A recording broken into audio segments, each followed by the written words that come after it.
Tell me a little about spring. How does the defensive line look in the spring? We're good. We deep finally. Like last spring, we was rolling like 2 deep. Now we got 3 and 4 at each D tackle spot for sure, and about 3 at each end spot. So I feel like this is one of the stronger points on the defense for sure, just because of the depth we have in the. We got pretty much all our starters should probably be seniors. You know what I'm saying? So we got experience, and we're 1 year deep in the defense, so it's running a lot smoother. So I feel like we've been progressing this spring for sure. How do you balance the benefit of being deep and staying fresh against wanting to get a lot of reps to try to fine-tune everything? Competing, like your production is your reps. So you produce in practice, then you get more reps. If you don't produce, then you got, you know what I'm saying, work the next day to try to get your spot back.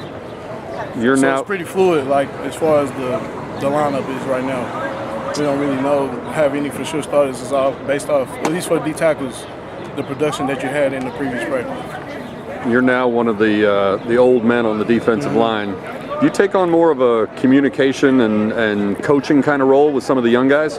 I'm trying. Actually, Coach just got on to me about it, just because I feel like I spend a lot of time in the defense with Coach Dearson, just trying to learn more about all the positions that I can to help everybody out. And so I do want to pull some more people up, you know what I'm saying, to get them more fluid and progressive in the defense and in their knowledge. A year ago at this time, you and all the guys were still getting to know Coach Dearson and Coach Joyner. Now that you've been with them for a year, what are the biggest differences, I guess, in your relationship or the way that he teaches you guys? Just communicating. It's easier to communicate with him. At first it was kind of hard just because we didn't know him. He didn't know us. And so communication and I don't know something, so can you help me out? And on the field with him communicating with us about how he wants something done.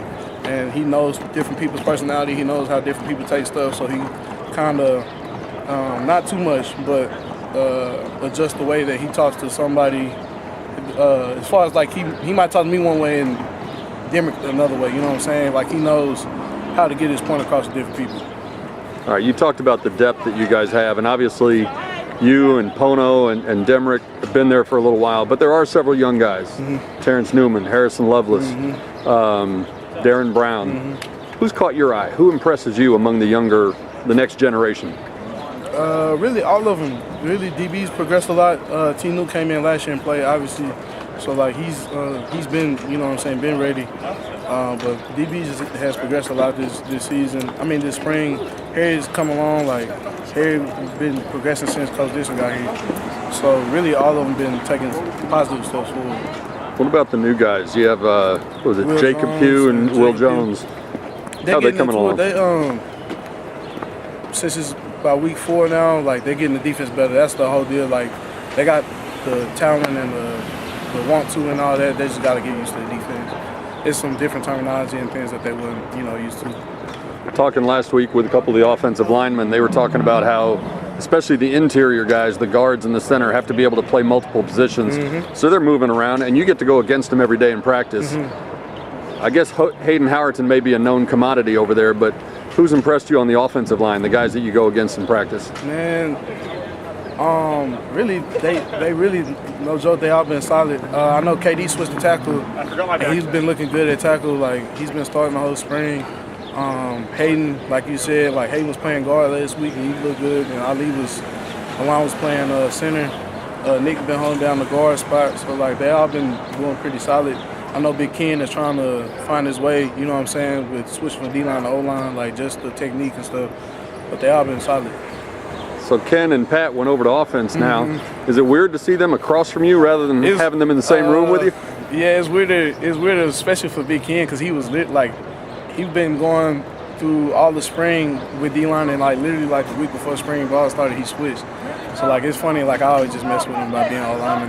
Now they got to wear knee braces and all that stuff. So I just make fun of them. Is he coming along okay though, going against you? Yeah, for sure.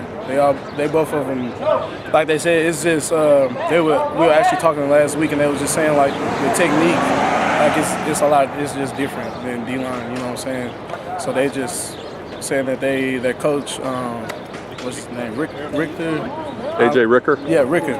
Just telling them to focus on one thing every day and try to, progress on that one thing. Don't try to look at the big picture too much.